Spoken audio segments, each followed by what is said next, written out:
Baik, kembali dalam Buletin Hawani. Kita bercakap banyak perkara terutamanya berkaitan dengan kenaikan harga barang, inflasi dan sebagainya. Dalam kita mendepani situasi dan juga keadaan ini, kita melihat kepada persoalan-persoalan penting terutamanya mengapa hal-hal seperti ini berlaku, apa langkah proaktif yang perlu diambil kerajaan khususnya dan apa tindakan yang perlu dilaksanakan oleh rakyat dan juga masyarakat secara umumnya. Jadi nak bercakap berkaitan dengan sedia berdepan dengan gelombang kenaikan harga barang yang masih lagi menjadi persoalan dan mungkin ada dalam kalangan kita telah pun menyedari hakikat bahawa kenaikan barang itu telah pun berlaku. Saya bersama dengan Profesor Emeritus Dr. Bajoya Bardai yang merupakan pakar ekonomi Universiti Tun Abdul Razak atau Unirazak. Assalamualaikum Prof.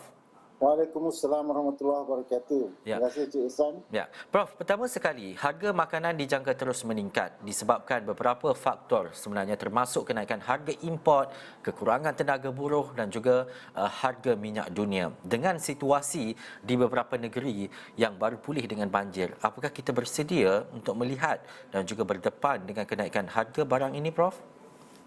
Okay, bismillahirrahmanirrahim. Sebenarnya kita perlu bersedia sebagai kumpulan pengguna bahawa kita akan menghadapi kenaikan harga, dan kenaikan harga ini merupakan satu yang biasa berlaku apabila ekonomi sedang dalam proses pemulihan, dan ini berlaku sebab berlaku penyelarasan dalam kedudukan stok pengeluar dan pembencian sebagainya.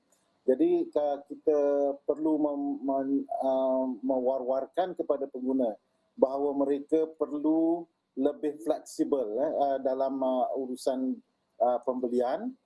Misalnya kalau harga ayam tiba-tiba meningkat lagi, mereka patut cuba mengurangkan penggunaan ayam dan bertukar kepada sumber protein yang lain misalnya.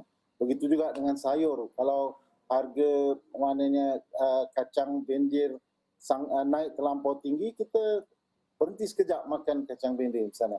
Tapi yang pentingnya pengguna perlu membelanjawankan belanja-belanjanya kerana pendapatan tidak meningkat, tetapi kadar harga mungkin meningkat sekurang-kurangnya untuk tempoh jangka pendek. Dan juga Prof, pengaruh ekonomi bukan sahaja setempat ataupun dalam Malaysia khususnya, tetapi ia berlaku secara global. Dan melihat kepada ancaman inflasi terhadap ekonomi di Amerika Syarikat pula Prof, bagaimana persediaan ataupun kerjasama di peringkat antarabangsa perlu dilakukan bagi mengawal inflasi harga makanan global ini Prof? Ya, memang betul seperti Cik Ihsan kata, di Amerika misalnya harga barang-barang meningkat sangat tinggi sejak dalam tempoh 40 tahun. Kadar inflasinya 7.5%. Kadar barang pengguna meningkat. Di UK 10 tahun, inilah kadar paling tinggi dalam 10 tahun yang lepas. Jadi adakah ini akan memberi kesan kepada harga barang import?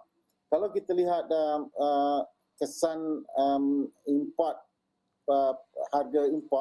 harga import di Malaysia naik 2 poin daripada 120 ke 122, menunjukkan kadar peningkatan yang agak kecil. Walaupun dikatakan kadar meningkat ini akan berterusan kerana harga minyak telah naik dan dijangka bahawa kos pengangkutan akan meningkat, tapi kos pengangkutan adalah elemen yang kecil dalam harga barang import. Memanglah Malaysia agak terdedah kepada inflasi luaran kerana kita mengimport lebih 80% barang-barang yang kita gunakan. Tapi dia boleh dikawal dan dia tidak akan begitu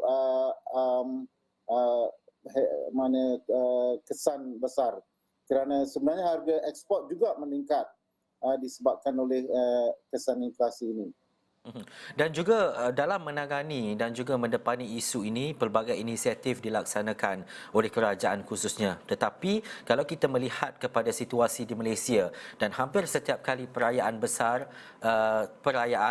kemungkinan berlakunya kenaikan harga. Dan pada 4 Februari ini, Prof, skim harga maksimum keluarga Malaysia akan ditamatkan. Dan apakah situasi dan juga apa yang kita boleh jangkakan selepas ini, dan adakah ia dilihat sesuatu yang membimbangkan? Okey, beberapa perkara yang kita dengar agak menggembirakan. Ya, semalam Yang Amat Berhormat dan Menteri mengumumkan bahawa tarif listrik tidak akan dinaikkan untuk pengguna-pengguna. Ini satu berita baik dan ini tidak akan menaikkan kos tenaga listrik kepada pengguna. Dan keduanya juga kita lihat bahawa harga minyak RON 95 dan diesel ditetap, walaupun harga minyak mentah meningkat di pasaran dunia akan dijangka mencapai $100 satu tong, tapi kita berupaya mengekalkan harga RON 95 dan diesel ini akan menyetabilkan harga barang-barang dan kesan kos pengangkutan. Kemudian kita juga mendengar bahawa Kementerian Dalam Negeri telah mengeluarkan permit untuk mengimport ayam beku daripada beberapa negara, dan ini berkuat kuasa serta-merta selepas tempoh kawalan harga perayaan Tahun Baru Cina ini berakhir. Jadi kita akan mungkin melihat harga ayam di pasaran akan menurun. Kalau ini berlaku, mungkin barang-barang lain dalam pasaran juga akan terpaksa mengikut juga kerana mereka tidak mahu dilihat mengambil peluang misalnya ke atas pengguna-pengguna. Dan juga Prof, akhir sekali, bagaimana untuk kita menjamin survival bagi mereka yang berada dalam kelompok dan juga golongan B40 ataupun miskin tegar khususnya, terutamanya untuk mendepani dalam situasi keadaan inflasi dan juga harga barang yang tinggi. Apa langkah-langkah yang perlu dilaksanakan dan juga pendekatan agresif yang perlu dilaksanakan oleh kerajaan khususnya? Okey. Sebenarnya kita perlu dengan cepat mendefinisikan semula tingkat kemiskinan dalam negara.